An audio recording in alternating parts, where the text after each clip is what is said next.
here with Artbeads Cafe and Cynthia. We're going to take a sip of some Java here. Cynthia, come on. So we've got a lot of talking to do. We have some really fun things to share with you, do we not? Yes. Yes, this is so exciting. So we're going to jump right in and share these wonderful things with you guys. Our chords. Yes, all about chords today. Very popular, very exciting. Fill us in. Okay, well, let's start with on the right then. Is the rat tail. The rat tail, very popular. Very popular, really good for kumihimo. Ah. It's a really nice chord. It's nylon, really easy to do kumihimo with.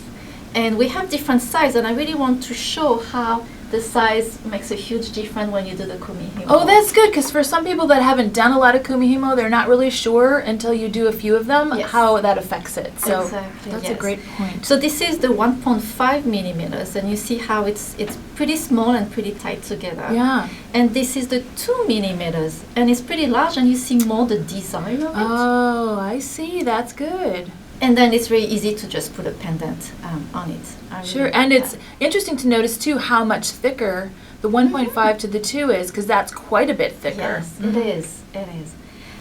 Then we have here silk. So it's 100% natural silk. Okay. Silk is usually used for knotting pearls. Okay. And you can play with it. You can play with the colors. A lot of people will match the colors of the silk with the pearl. Yes. But here I play with it, and I put black silk with white. That's pearls. nice. They frame the pearls. The black frames the Yes. pearls, so it's that little pop. That Yeah. also ties in with the clasp that you put on there, which is gorgeous too. Thanks. Oh. And it's really nice, a really nice cord also for the wrap bracelet. Sure. Especially if you are a beginner, this is a really nice cord to use.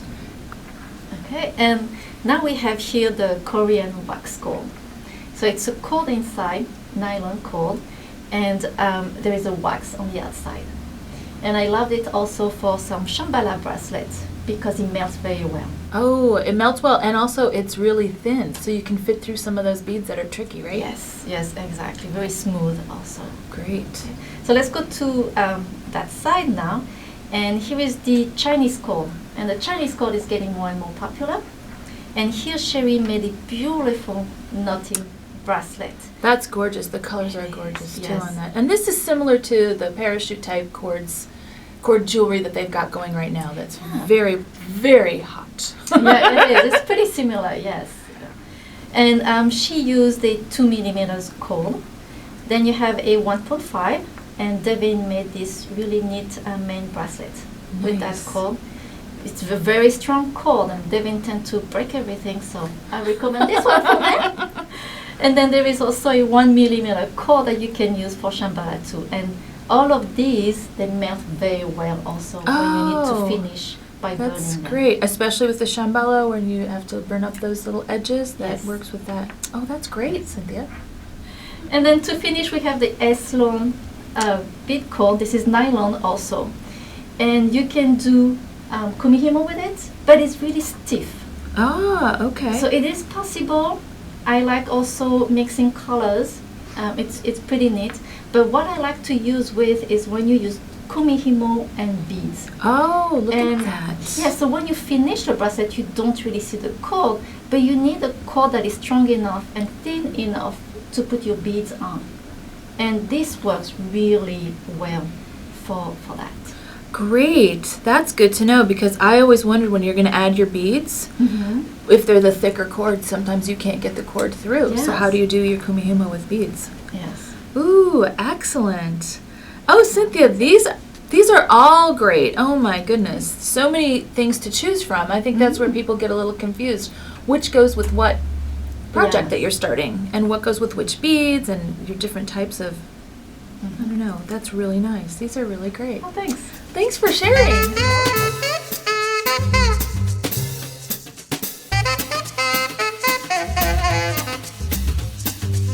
Cynthia, it's time for Kristal Wick Picks, where I get to share some of my favorite things with you guys. This is always a favorite time for me. We have last minute gift ideas. I mean, if you're all in the same boat as I am, something crops up at the last minute and you don't have a gift for somebody. So I thought I'm going to come up with some really quick items to put together for everybody on your list. And I think part of the fun is looking at the themes, because like if you know people, your friends, family members, your teachers, that sort of thing, think of a theme that they like or they enjoy, and then just slide a little trinket on a chain and you're good to go. So some of these beautiful pieces I had over here were the metal charms. Now we have a lot of really great metal charms, and some of them are sterling silver, some of them are hill tribe. I had a couple in there that are a gold finish, the antique gold finish right now, which is kind of a romantic look, which is really nice, like the lady on the moon. I thought that was kind of whimsical. And the heart pendant, which I normally fill with epoxy clay and chatons, it looks gorgeous, just empty, doesn't it? Yes, the details are so beautiful. Right. I think that abstract little swirly thing in there is really kind of fun. So, and then we have any yoga teachers or massage therapists, we have the Buddha there for you. So we've covered everything. And I really like this dragon because I think there are a lot of folks out there that are into the fantasy things right now. And those dragons make great keychains or bookmarks for reading the books on fantasy. So that's another real fun topic. And then my personal favorite is the coffee cup. The Green Girls, they have fabulous charms, if you ask me. And that coffee cup is just, who doesn't like coffee, right? Well, we're in Seattle, it's a little biased here, but... And, ocean themes with the sand dollar, and again, the flower. And we have a guardian angel here. And some of the Green Girl charms, if you flip them over on the back, they have words. And so it says guardian angel on the back there. And so it's really nice because they're double whammy. Pretty on the front, and then a meaningful word on the back. So I always think those are great gifts to give. I love the Swarovski pendants, of course, and they're so easy to make into a focal piece that they're just outstanding. I added a couple of pinch bails just to one of the beautiful discs that we have here, or you can add the pinch bail to the butterflies. Hang it on a chain, call it good to go. And so we have some really nice pinch bails that make it very quick and easy. Yes, that's a great idea. I think people don't realize, especially with the, some of the Swarovski pendants are big and thick, and they don't know what to do with it because it's not really a bead. They're actually a pendant, so there's a hole up there to do something with. It's perfect for the pinch bail. So just pinch tightly and good to go. Then we have some more organic looking, beautiful pendants. These little acorns I thought were so cute for fall or for any time really, but just a nice fall theme. And then the acorns along with the really pretty ceramic pendants next to them, great for guys. Because I look at those and you go, you know what, just hang them on a chain or a piece of leather cord or turn them into a keychain, and your fellows are good to go. So they're always the hardest to get anything for at Christmas, is it? Yeah, it's very difficult. Yeah, so I thought those are really great ideas to just put on a chain, and I have some examples here then of how you just slide either, like right here is a really nice, simple little sterling chain. Goes right through the charm, right through this cute little mermaid here. And then up here we have just a leather cord. And again, it slides through and it's simple. And I wanted it black just so that it really pops the silver. But of course you could add any color cording because we have a lot of finished necklaces that are different colors. Some are neon pink and as crazy as you want to get. Slide them through. And then the acorn I put, to add a little texture, put it on a beautiful ribbon. And the ribbons are great because you can tie them behind your neck to any length. So you can adjust it easily. And then over to your right is a really pretty piece. You made this piece, Cynthia. Yeah, and the same, I wanted something very simple. And I think the navet shape from Swarovski is so easy, so beautiful, so classic. Very classic, elegant. Yes. Goes with everything, doesn't it? Everything. And that's quite a piece. It's such a stunner. Exactly. So, and again, you just did your on a chain. Your pinch bail on a chain. Oh, wonderful. Great. Easy. So these are some quick tips for you guys to get going for your last minute holiday gifts.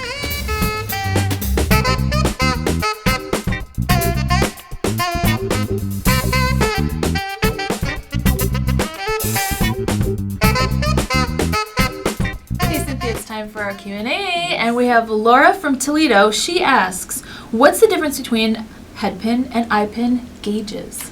Yes. Good question, huh? It is a great question because they are different gauges and they have different purposes. So head pins and eye pins came in different gauges, and some of my favorites are from 20 and 26. And you have to remember that the bigger the number, the thinner is the head pin or the eye pin. Okay. So now let's talk about the purpose. So I put here some, I have some head pins and eye pins. I'm not sure if you're going to be able to see on the video the difference of the gauges, but I have some examples. So this is a 24 gauge. And I use a 24 gauge on this necklace, especially for the pearls. Ah. So the freshwater pearls have very, very small holes. And you need something that will be able to go through. So that's why you use a very thin gauge. And I also noticed you wire wrapped on the pearls. Yes. And it's easier with the thinner gauge, isn't it, to wire wrap? It is. So this is for a thinner gauge. And then here we have a 22 and a 20. Mm. And this I use for a pendant. When your pendant is heavy, don't use a 24. It's way too thin. You want something stronger. And that can hold also your pendant. Great. So on this one I use a 22, but you can go also up to 20. And then also when you make something with a chain, this is a pretty heavy necklaces, and the eye pin that I use is a 22. I didn't use a 26 because the shape won't hold. Oh, and it will good be to know. too thin for the necklace. So if something's pulling, if you've got heavy things, it will pull on the thinner gauge wire. So you Yes. want to bulk it up. Yes.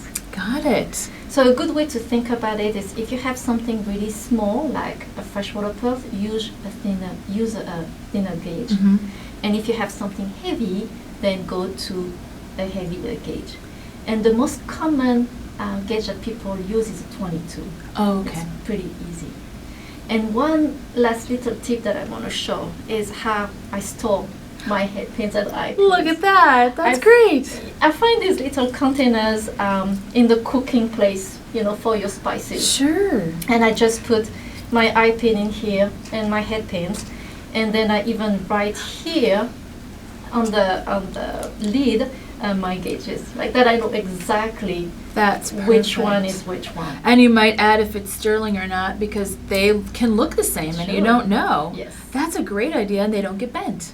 Exactly. Oh, I yes. love that. Especially when you have a 26, they can bend very easily. Oh, well, thanks, Cynthia. That was really You're great. welcome. And thank you for joining us here at Artbeads Cafe. Don't miss a single episode, so sign up for our newsletter, and you will be sure to find out about every Artbeads Cafe when we have a new one launch.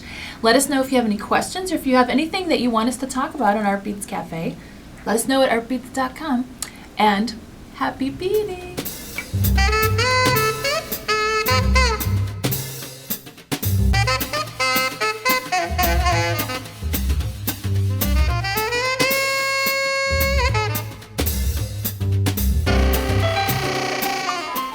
La da da da da da da. La ba ba da cha, la ba ba da cha. La da da da da da da. Cha cha cha. Okay, did it catch my audio adjustment here? Well, I'm gonna crank it up anyway.